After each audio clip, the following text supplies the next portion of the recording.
الحمد لله رب العالمين، والعاقبة للمتقين، والجنة للموحدين، ولا عدوان إلا على الظالمين. والصلاة والسلام الأكملان الأتمان على الركن الأعظم، أفضل من تقدم ومن تأخر، وعلى آله وأصحابه الغر الميامين. يا رب اللهم ارحم ضعفاءنا ويسر أمورنا، واختم بالباقيات الصالحات أعمالنا. رب عجز الطبيب فداونا، وفسد الزمان فنجنا، وضعفت حيلتنا فقونا. إلهي حملت نوحا على ذات ألواح ودسر يا ذا العزة والجبروت، ورددت ليعقوب بصره بعدما ابيضت عيناه يا ذا الملك والملكوت، وجمعت بينهم وبين ابنه يوسف قبل أن يموت، ونجيت موسى في التابوت، وحملت يونس في بطن الحوت، ونجيت الحبيب محمدا صلى الله عليه وسلم بخيوط العنكبوت. سبحانك سبحانك أنت الحي الذي لا يموت. أما بعد، فقد قال جل وعلا في كتابه المجيد وفرقانه الحميد: أعوذ بالله من الشيطان الرجيم، بسم الله الرحمن الرحيم. ألم تر إلى الذي حاج إبراهيم في ربه أن آتاه الله الملك، إذ قال إبراهيم ربي الذي يحيي ويميت، قال أنا أحيي وأميت. قال إبراهيم فإن الله يأتي بالشمس من المشرق فأت بها من المغرب، فبهت الذي كفر والله لا يهدي القوم الظالمين. فانظر يا أخي كيف راعى المجاملة والرفق والخلق الحسن، فطلب من أبيه أولا العلة في خطئه موقظ لإفراطه، لأن من يعبد أشرف الخلق منزلة وهم الأنبياء كان محكوما عليه بالغي المبين، فكيف بمن يعبد شجرا أو حجرا لا يسمع ذكر عابده ولا يرى هيئات عبادته؟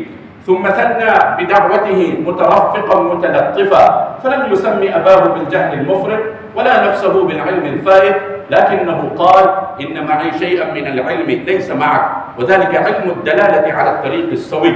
ثم ثلث بنهيه عما كان عليه، بأن الشيطان الذي عصى الرحمن الذي جميع النعم منه أوقعك في عبادة الصنم وزينها لك، فأنت عابده في الحقيقة. ثم ربع بتخويفه سوء العاقبة مع مراعاة الأدب، حيث لم يصرح بأن العقاب لاحق به وأن العذاب لاصق به، بل قال أخاف أن يمسك عذاب من الرحمن فتكون للشيطان وليا. أقول قولي هذا وأستغفر الله لي ولكم ولسائر المسلمين من كل ذنب وخطيئة، فاستغفروه إنه كان غفارا.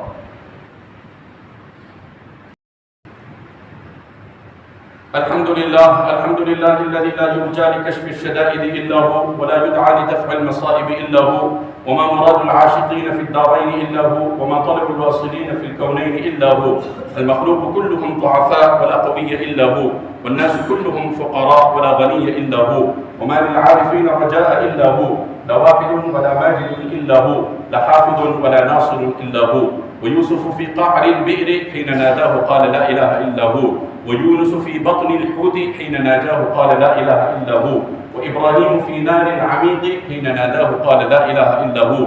ونشهد أن لا إله إلا الله وحده، ونشهد أن سيدنا ومولانا محمدا عبده ورسوله. أما بعد، فقد قال الله تبارك وتعالى في القرآن المجيد والفرقان الحميد: أعوذ بالله من الشيطان الرجيم، بسم الله الرحمن الرحيم. ادع إلى سبيل ربك بالحكمة والموعظة الحسنة وجادلهم بالتي هي أحسن، إن ربك هو أعلم بمن ضل عن سبيله وهو أعلم بالمهتدين. وقال تعالى: ولا تجادلوا أهل الكتاب إلا بالتي هي أحسن. قال جل وعلا في شأن حبيبه صلى الله عليه وسلم: إن الله وملائكته يصلون على النبي يا أيها الذين آمنوا صلوا عليه وسلموا تسليما. اللهم صل على محمد وعلى جميع إخوانه من الأنبياء والمرسلين، خصوصا على أولهم وأفضلهم بالتحقيق الشفيق الرفيق في الغار العميق، أمير المؤمنين خليفة رسول الله بلا فصل، سيدنا أبي بكر الصديق رضي الله تعالى عنه، وعلى الناطق بالصدق والصواب الذي كان رأيه موافقا بالوحي والكتاب، عز الإسلام والمسلمين، مزين المسجد والمحراب، أمير المؤمنين سيدنا عمر بن الخطاب رضي الله تعالى عنه، وعلى كامل الحياء والإيمان، جامع القرآن الذي تستحيي منه ملائكة الرحمن، المبشر بلسان رسول الله صلى الله عليه وسلم متواترا بدخول الجنان، أمير المؤمنين سيدنا عثمان بن عفان رضي الله تعالى عنه، وعلى الأمير الولي صاحب العدل القوي أمير المؤمنين سيدنا علي بن أبي طالب رضي الله تعالى عنه،